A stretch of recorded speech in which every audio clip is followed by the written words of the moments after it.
Yamaha MT-15 তোমাদের অনেকেরই dream bike. বাইকটা নেওয়ার পর থেকে পড়ে গেছে অনেক রকম প্রবলেম বলতে এখন যে প্রবলেমটা ফেস করি, একজরের যে হেলমেটটা আমি ইউজ করি, ঠিক একজরের হেলমেটের এই অবস্থা, এখানটা ভেঙে চলে গেছে। লাস্ট প্রবলেমে ফেসেছি, তোমাদের সেটা বলে বোঝাতে পারবো না। এখানে যে জাস্ট কন্ডিশনটা দেখো, চেনটা কীভাবে জড়িয়ে গেছে, কীভাবে চেনটা জড়িয়েছে বুঝতে পারছো আশা করছি। 15,000 কিলোমিটার গাড়ি চালিয়েছি আর গাড়িটার বয়স হবে 2.5 বছর। তার ভিতরে যদি এরকম কোনো প্রবলেম ফেস করতে হয় তাহলে আর কিছু বলার নেই। কিন্তু কী করব, এখন এই রাস্তা থেকে আমাকে যেতে হবে বাইকটাকে নিয়ে। আজকে ভাইফোঁটা নিয়ে আর এক জায়গায় একটু ফোঁটা নিতে, তার মধ্যে আবার একটা প্রবলেম হলো। জানি না কী করবো, দেখি কী হয়।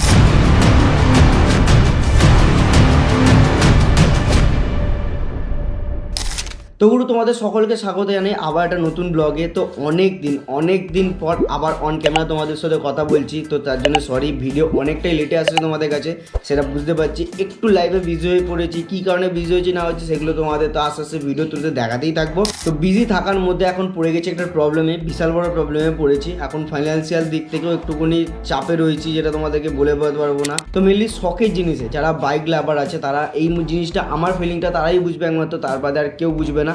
কেন বলছি, কেননা এই শখের জিনিসে যদি কোনো কারণে প্রবলেম শুরু হয় না, তো মাইন্ড কোনোভাবেই ঠিক থাকে না।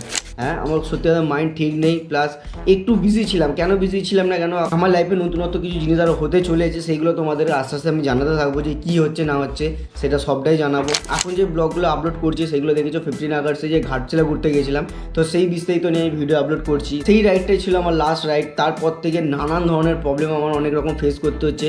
ওই রাইডটা করার পর পুজো কাটিয়েছি, পুজো কাটানোর পরে অনেক দিন কাটিয়ে ফেলেছি, কিন্তু তারপরে এতদিন পর ভিডিও আসছে, অনেকটাই লেটে ভিডিও আসছে। তার জন্য তোমাদের কাছে সবার কাছে সরি, কেন ভিডিও আমি অনেকটা লেটে দিয়ে ফেলেছি। কেননা আমি তোমাদের বারবার বলছি আমি একটু বিজি হয়ে পড়েছিলাম, তো সেই কারণেই অনেকটা লেট হয়ে গেছে।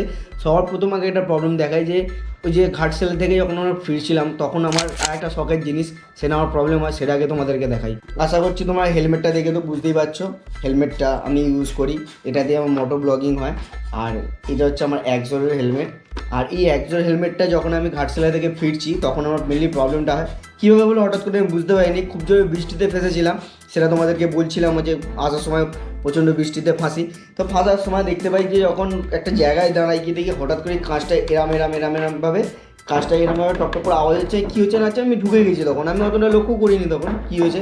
বাড়িতে আসার পর আমি দেখতে পাচ্ছি যে এই অবস্থাটা হয়ে রয়েছে। মানে এইখান থেকে ক্লিপটা কখন ভেঙে পড়ে গেছে। এইখানটা একটা ক্লিপ থাকে যেটা লাল কালারে, এটা দিয়ে পুশিং হয়ে এই ভাইজারে এই কাঁচটা চেঞ্জ করা যায়। তো এই ক্লিপটা কখন ভেঙে পড়ে গেছে সেটা আমি নিজেও পর্যন্ত জানি না। তো এইটা একটা খারাপ নিউজ আমার কাছে, কেননা এইখানে এটা আপাতত লাগিয়ে আমি চালাচ্ছি। দেখো সত্য কথা বলতে এইসব জিনিসগুলো আমার হচ্ছে শখের জিনিস। সেই শখের জিনিসে যদি কোনো কারণে প্রবলেম হয় না, তাহলে মানে বাইক রিলেটেড যারা জিনিস ভালোবাসো তারা এই ফিলিংসটা তারাই একমাত্র বুঝতে পারবে, তার বাদে আর কেউ বুঝতে পারবে না। তো তারপরে আসে আবার একটা নতুন প্রবলেম নিয়ে। নতুন প্রবলেম বলতে, যখন ঘাটশিলা থেকে ফিরেছিলাম আমার বাইকে কোনো রকম প্রবলেম ছিল না, সেটা তোমরা দেখিয়েছি। 500 কত কিলোমিটার গাড়ি চালিয়েছিলাম সেটা আমার মনেও নেই। তো কম্পিউটারে যদি ছবিটা থাকে সেটা তোমাদের আমি দেখিয়ে দিতে পারবো। তো মেনলি ব্যাপারটা হচ্ছে এই, ঘাটশিলা থেকে ঘুরে এসে পুজোতেও ভালোভাবে আনন্দ করেছি। পুজোয় কোনো ব্লগ না বাড়িয়ে পুরো আমার ড্রোন ফুটেজের থ্রু দিয়ে যে প্যান্ডেলগুলো ভালো হয়েছিল, নাম করা প্যান্ডেল হয়েছিল, সেগুলো তোমরা দেখানোর চেষ্টা করেছি। আর তোমাদের রেসপন্স খুব ভালোই পেয়েছি সেটাতে, তো থ্যাংক ইউ সো মাচ সেটার জন্যে। আর যেটুকু রেসপন্স পাচ্ছি তার থেকে অনেক কম, মানে যেটুকু আমার প্রাপ্য তার থেকে অনেক কম পাচ্ছি। তোমাদের কাছে একটা রিকোয়েস্ট করবো, প্লিজ চ্যানেলটা সাবস্ক্রাইব করে ভিডিওটা একটু আরও সবাইকে শেয়ার করে দাও, যাতে লাইফে আমি একটু এগোতে পারি, আরও কিছু নতুন কিছু করতে পারি, তোমাদেরকে দেখাতে পারি। আমি আমার দিক থেকে 100% তোমাদের দেওয়ার চেষ্টা করছি, কিন্তু তোমাদের দিক থেকে 100% আমি পাচ্ছি না। তো হঠাৎ করে একদিন আমি বাড়ি থেকে বেরোই, কালী পুজোর ভাইফোঁটার সময় বেরিয়েছি। কালী পুজো কাটলেই ভাইফোঁটা আসে। তো কালী পুজো ভাইফোঁটার দিন যখন আমি বাইকটা নিয়ে ফোঁটা নিতে বেরোই, তখন আমি একটা বিরাট বড় প্রবলেমে। সেই প্রবলেমটা কী হয়েছে সেটা তোমরা আগে ছোট্ট একটা ক্লিপ নিয়েছিলাম ওখানে দাঁড়িয়ে, যদি সাথে কেউ থাকতো তাহলে তোমাদের আর ভালোভাবে দেখাতে পারতাম যে কীরকম বাজেভাবে ফেসেছিলাম। তো সেটা তোমরা আগে দেখে নাও, তারপরে আমি আবার আসছি। তো মেলে গুরু, তোমাদের একে কী বলবো যে কী প্রবলেমে ফেসেছি তোমাদের সেটা বলে বোঝাতে পারবো না। এখানে যে জাস্ট কন্ডিশনটা দেখো, চেনটা কীভাবে জড়িয়ে গেছে, কীভাবে চেনটা জড়িয়েছে বুঝতে পারছো আশা করছি। এই রীতিমতো এখন এইরকম প্রবলেম হচ্ছে। তো লিটারেলি মানে কী বলবো, এইটা আমার সাথে মানে এইটা যে প্রথমবার হলে এমনটা নয়, এর আগেও আমার সাথে হয়েছে। সেটা কোনো রকমের রাত্রিবেলা হয়েছিল, বেরিয়ে গেছিলাম। কিন্তু এখন এমনভাবে ফেসে গেছে যে চেনটা তোলাটাও প্রচুর ডিফিকাল্ট হয়ে যাচ্ছে। আর এটা একবার না, কি প্রবলেম হচ্ছে আই থিঙ্ক মনে হয় চেন আর চেন স্পকেটটাই খারাপ হয়েছে যতদূর মনে হয়, কিন্তু কি করব, এখন এই রাস্তা থেকে আমাকে যেতে হবে বাইকটাকে নিয়ে। আজকে ভাই ফোঁটা নিয়ে আর এক জায়গায় যাচ্ছি ফোঁটা নিতে, তার মধ্যে আবার একটা প্রবলেম হলো। জানি না কী করবো, দেখি কী হয় না হয়, আর যখন কী হচ্ছে না হচ্ছে সেটাও তোমাদেরকে জানাচ্ছি। তাহলে তো মেনলি তোমাদেরকে যেটা বলছিলাম, যদি সাথে কেউ থাকতো যে চেনটাকে আমি কীভাবে তুললাম MT-15 এই যে চেন আর চেন পকেট, যেটা আমার প্রবলেমে পড়েছিল, এই ফার্স্ট টাইম আমি এরকম কোনো প্রবলেমে পড়লাম। ওই যে দাঁড়িয়ে থেকে মানে ওখানে চেনটাকে কীভাবে তুলেছি, আর তোমরা ভালো করে লক্ষ্য করলে দেখতে পাবে চেনটা মানে এমনভাবেই পড়ে গেছে যে সেখানে কিছু করার নেই। আমার যেখানে আমি ছিলাম সেখানে না কোনো দোকান ছিল, না আমার কাছে কোনো স্ক্রুড্রাইভার ছিল, না আমার কাছে কোনো র্যাঞ্চ ছিল যে আমি ওটাকে কিছু করতে পারবো। হ্যাঁ, আমি সব খুলতে তো আর পারতাম না, কিছু না কিছু ব্যবস্থা করতে পারতাম ওখান থেকে কোনো রকমের। যদি কেউ একজন পাশে আমার থাকতো তাহলে ভালোভাবে তোমার দেখাতে পারতাম যে আমি কী করছি। চেনটাকে তুলে কোনো রকমে আমি ওখান যেখানে ভাই ফোঁটা নিতে যাচ্ছিলাম সেখানে বাইকটা রাখি, রেখে আমাকে টোটো ধরে বাড়ি ফিরতে হয়। হ্যাঁ, মানে এমনই ভয় পেয়ে গেছিলাম যদি আবার যদি এরকম কোনো প্রবলেমে পড়তে হয়, সেই কারণে আর গাড়িটাকে চালিয়ে নিয়ে আসিনি। মানে বিরাট প্রবলেম, মানে চেন আর চেন পকেট দিয়ে আমি যা প্রবলেমে পড়েছিলাম সেটা তোমাদেরকে বলার কথা না। মানে সেটা তোমরা দেখতেই পাচ্ছ, ইভেন যে চেনটা পড়ে যায়, যখন বাইকে যখন চেনটা পড়ে যায় তখন দেখো চেন পকেটের মধ্যে ওখানে ছোটো যে গোল ওই নাট করাগুলো করা থাকে, নাটগুলো তো পর্যন্ত চষিয়ে দিয়েছে। মানে একটা নাট চষে গিয়ে যদি ফিলটা দেখতে পাই সেখানে, মানে তোমাদেরকে সেটা একটা বাইকার না হলে বুঝতে পারবে না। তো আজকে যে ভিডিওটা টপিকটা যেটা মেনলি আমি তোমাদের সাথে কথা বলতে চাই, তো মেনলি ব্যাপারটা হচ্ছে আমি চেন আর চেন পকেট এর আগে কোনোদিনও কাজ করাইনি। তো সবার মুখে যেটা শুনলাম আর ইউটিউবের রিভিউ যেটা যতদূর দেখলাম আমি, যে সবাই রোলনের চেন আমাকে সাজেস্ট করছে। মেনলি আমার দেখে এটা মনে হলো, রোলনের দু রকমের চেন রয়েছে, একটা হচ্ছে গোল্ড আর একটা হচ্ছে সিলভার কালার, যেটা কি নাম প্রপারলি আমি জানি না।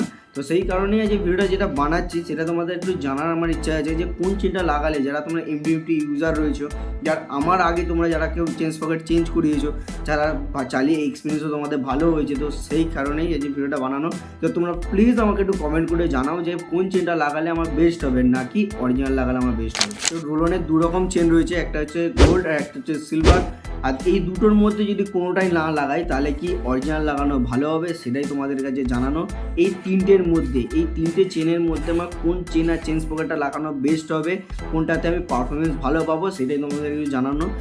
প্লিজ তোমাদের কাছে একটাই জিনিস রিকোয়েস্ট করছি, তোমরা একটু প্লিজ আমায় কমেন্ট করে জানাও যে কোনটা MT-15 তোমরা যারা রয়েছো, যারা তোমরা ভিউয়ার্স যারা দেখছো ভিডিওটা, তোমরা আমার আগে কারা চেন আর চেন পকেট চেঞ্জ করিয়েছো, তারা প্লিজ আমাকে একটু কমেন্ট করে জানিও যে কোন চেনটা লাগালে আমি ভালো রেসপন্স পাবো। টাকাটা কোনো বড় ম্যাটার নয়। আমি তিনটে জিনিসেরই দাম জিজ্ঞাসা করেছি। সামথিং অরিজিনালটার দাম বলেছিল 2700-2800, আর মেনলি রোলনের গোল্ড যেটা দাম আছে সেটা 2250 না 2300 এরকম সামথিং। সিলভার যেটা রয়েছে সেটার দাম বলেছিল সামথিং ওই 2000-2100 সামথিং এরকম দাম আছে। তো সেটা আমার ঠিক জানা নেই প্রপারলি, আমার সেটা মনে পড়ছে না। সেটা তোমরা যখন কিনতে যাবো না কেন বা কিনে নিয়ে এসেও যদি ভিডিওটা বানাই সেটা তোমাদের দেখিয়ে দেবো। তোমাদের শত MT-15 নিয়ে যে তাদের এরকম কোনো প্রবলেম হয়েছে কিনা প্লিজ তোমরা একটু আমার কমেন্ট করে জানাও যে হ্যাঁ এরকম কোনো প্রবলেম হয়েছে। আর তার থেকে বড়ো কথা কী বলো তো, আমার গাড়িটা যে বেশি কিলোমিটার চলে গেছে এমনটাও নয়, কিন্তু আমার গাড়িটা মাত্র 15,000 কিলোমিটার চলেছে। 15,000 কত সামথিং, হয়তো স্ক্রিনে আসছে সেটা দেখে নাও। 15,000 সামথিং এরকম গাড়িটা চালিয়ে যদি এরকম কোনো প্রবলেম ফেস করতে হয় তাহলে আরও কত দিন রয়েছে, আরও কত দিন আমি আরও অনেক জায়গায় ঘুরতে যাবো, অনেক কিছু করবো। আর তার থেকে বড়ো কথা, আমি যে চেনটা যে আমি অবহেলা করেছি এমনটাও না। আমি মডুলেরও চেন লিউব ইউজ করি, সেটা তোমাদের দেখিয়েছিলাম অনেকদিন আগে, একটা ভিডিও বানিয়েছিলাম। তো সেই ভিডিওটাতে আমি তোমাদের দেখিয়েছিলাম আমি মডুলের চেন লিউব ইউজ করি। তো আশা করছি মডুলের জিনিস খারাপ হয় না, তোমাদের যতজনের কাছে শুনেছি না কেন বা আমি যেটা রিভিউ দেখেছিলাম মডুলের চেন ভালোই থাকতো।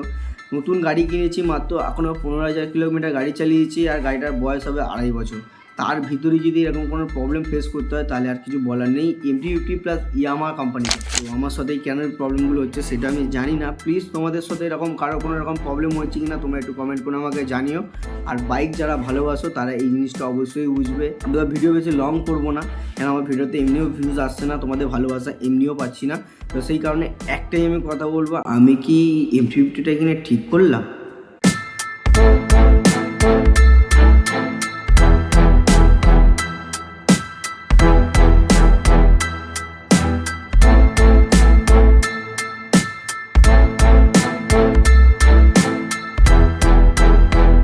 যদি ভিডিওটা ভালো লাগে তো মনে করে চ্যানেলটা সাবস্ক্রাইব করো, আর যদি বেশি ভালো লাগে একটা লাইক করো, আর তার থেকে যদি বেশি ভালো লাগে বন্ধুদের সাথে শেয়ার করো। আরও একটা কথা, প্লিজ কমেন্ট করে জানিও যে কোন চেনটা লাগালে আমার বেস্ট হবে।